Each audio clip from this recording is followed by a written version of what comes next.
صباح الخير او السلام عليكم، اللهم صل وسلم وبارك على سيدنا محمد وعلى اله وعلى صحابته اجمعين. كل سنه والجميع بخير يا رب، وعيد سعيد ان شاء الله على الجميع. النهارده كده يوم الوقفه الساعه 9 الصبح. يلا بينا يا ست الكل، مين ملح معانا فسيخ؟ ويلا بينا نفتح عليه سوا ونشوف ايه النتيجه، ونقول على بركه الله كده بسم الله الرحمن الرحيم.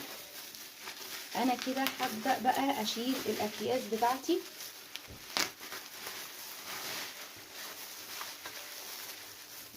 الريحه والله مش زي الريحه اللي بتبقى بره، اللي بتبقى بشعه قوي كده ويخليكي مش قادره يعني ومش طايقه. الريحه جميله جدا، ريحه تمليح حلوه جدا. بسم الله.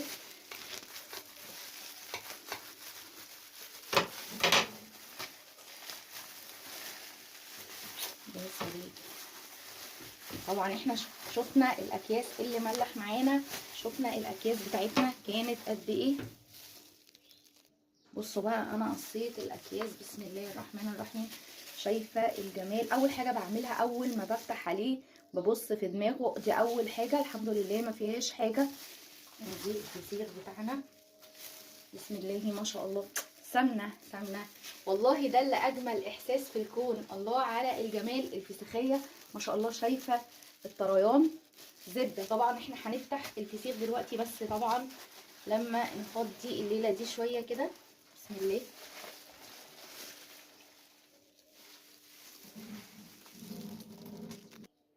والله يا جماعه منظر فظيع. بصي جمال الفسيخيه بسم الله الرحمن الرحيم. تعالي بقى نفتح واحده كده ونشوف ايه المنظر من جوه. المقص بتاعنا جميل قوي بصراحه، مش عارفه ماله.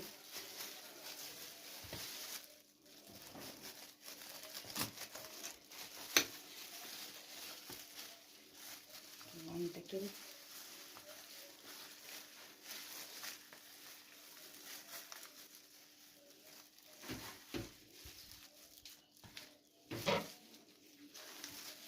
بصي ما شاء الله الجمال والحلاوه.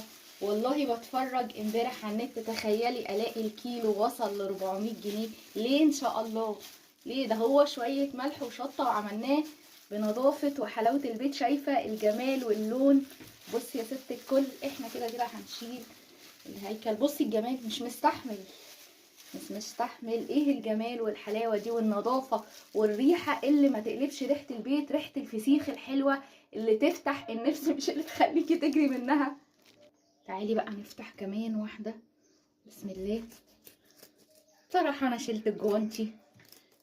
عندكم يعني عندنا الحمد لله في البيت حاجات ننضف بيها ايدينا عشان اعرف اتعامل كده واعرف اشوف الجميل ده. ده علاج الاكتئاب وعلاج الزعل وعلاج التعب وعلاج كل حاجه.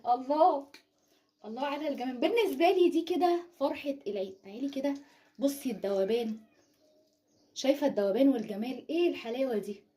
الله على الجمال والحلاوه والنظافه. لو عجبتكم القناه بقى ما تنسوش الاشتراك فيها وتفعيل الجرس ليوصل لكم منا كل جديد.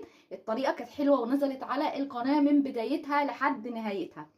هنحفظه ازاي لحد بكره ان شاء الله. انا كل اللي انا هحطه عليه دلوقتي، سواء هسيبها بحالها زي ما هم عايزين كده او هطلعها بالمعلقه، كل اللي انا هحفظه فيه شويه زيت في علبه مش اكتر من كده. سواء انك هتخليها من الجلد او هتسيبيها زي ما هي كده، شويه زيت. ابعدي بعيد عن الليمون النهارده، الليمون بيتعصر ساعه الاكل بالظبط. او الخل كمان لو عايزه تحطي عليه خل برده بيبقى ساعه الاكل بالظبط.